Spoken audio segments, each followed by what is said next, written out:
With 2025 coming to a close, I figured what better way to look back and appreciate what this year has done for the monster taming genre than to go over 10 games that released this year that are noteworthy in one way or another for monster taming or creature collecting as a whole that you should totally check out. We've had a wide variety of experiences from indie developers, larger scale studios, and even some really cool fan games. So if you are a fan of monster taming, make sure to hit that subscribe button, and without further ado, let's dive in.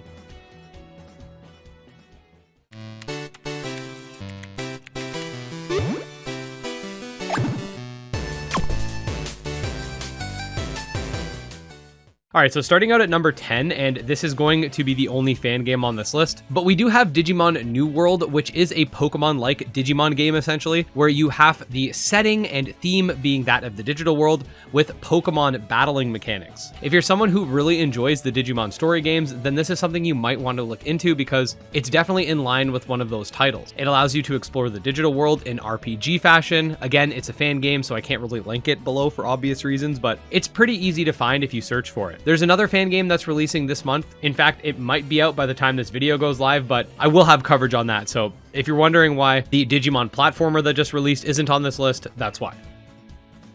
Now, if you're looking for a unique IP with its own charm, look no further than Pipkin, a monster taming Halloween-themed RPG that released in October. From what I understand, this is a solo dev project and takes inspiration from games like Pokemon and Shin Megami Tensei. The fall and Halloween aesthetic definitely allows it to stand out from others in the genre, and although Halloween has passed, I definitely think it's always a good idea to support small studios, especially when they're putting together games with this level of attention to detail with their pixel art and world. If you're looking for something completely different, you could also check out Shard Squad, which is a bullet heaven game inspired by titles such as Vampire Survivors, and is in a lot of ways similar to Temtem Swarm. In this game, you play as various elemental creatures and essentially blast your way to victory. Not your typical monster taming game, and almost sort of monster taming adjacent, but the great pixel art coupled with the fast-paced gameplay definitely earns it a spot on this list.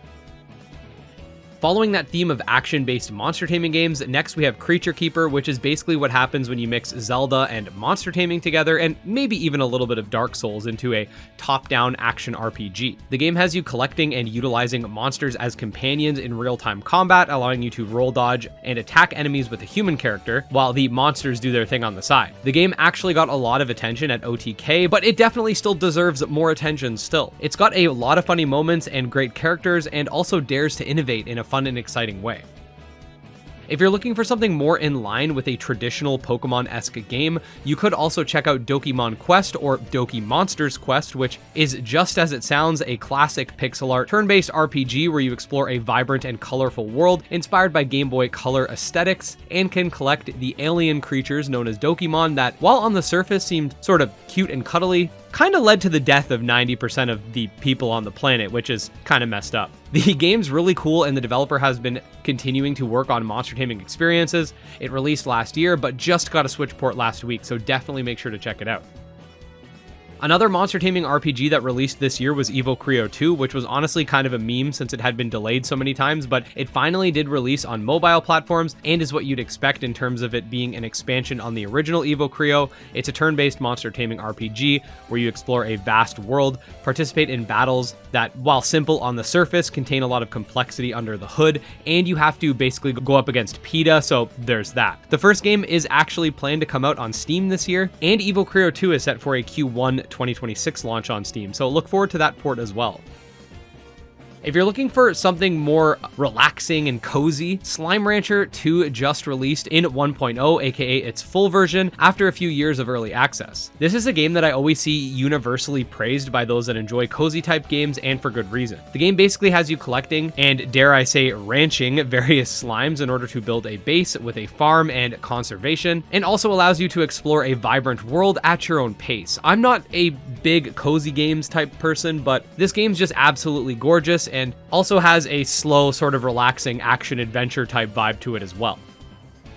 On the complete opposite side of the spectrum of cozy, we have Raido Remastered, which is a spin-off game from the Shin Megami Tensei universe that follows Raido, a supernatural detective of sorts. And basically in this game, you can summon demons and use them to fight in turn-based combat and do a bunch of other Shin Megami Tensei stuff. The game's a remake of a previous title, but they describe it as a faithful yet enhanced remake. It features over 120 demons and is set in this really cool 1930s world. Definitely an interesting title from Atlas, who's honestly been putting out a lot of games in the Shin Megami Tensei universe lately. If you're looking for something with outstanding pixel art, dungeon crawling, and roguelike elements, Aethermancer just released in early access, and its fidelity alone puts it past many 1.0 games by a mile. It's got some of, if not the best pixel art in the entire monster taming genre, a very complex battle system that's designed for those that are looking for something more robust than your typical monster taming game, and of course features randomly generated realms to explore and somewhat high stakes given the fact that it's a roguelite that features a survival element within each of the runs you'll set out on. These are the same developers that brought us Monster Sanctuary, so you know the game's high quality. I think a lot of you guys saw this coming, but at number 1 we have Digimon Story Time Stranger, which I think for a lot of people was the monster taming game of the year, as it really brought Digimon back into the spotlight, at least in the West, and basically just builds on everything that made Digimon Story Cyber Sleuth and Hacker's Memory good and just improves upon it. They've added a lot of mechanics and quality of life features that I think are a massive step up. The personality system is quite interesting and allows for a lot of complexity. The Digimon animations are fire as always. The story is serviceable but nothing crazy, and the digital world is absolutely beautiful and lively. I can definitely say without a doubt that this is the number 1 game of 2025 that you should be checking out, and I do hope it gets a Switch 2 port because that just means even more people will be able to play it. But yeah, there you go, guys. 2025's definitely been a very interesting year for sure. We definitely haven't had as many major releases this year, but I think Digimon alone kind of shook the genre as a whole, and like I said, for good reason. All of the games on this list that I can link below will be linked below. I'll mostly be linking the Steam pages, but many of them are available on other platforms as well. That being said, stay tuned because every year I also put out a video titled something to the effect of everything you need to know about monster taming in insert year here, so 2026 in this case.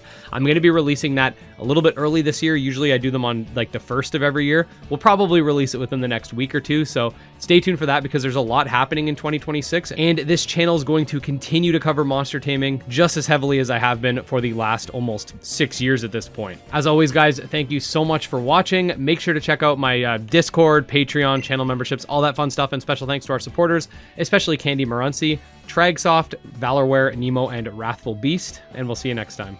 Peace.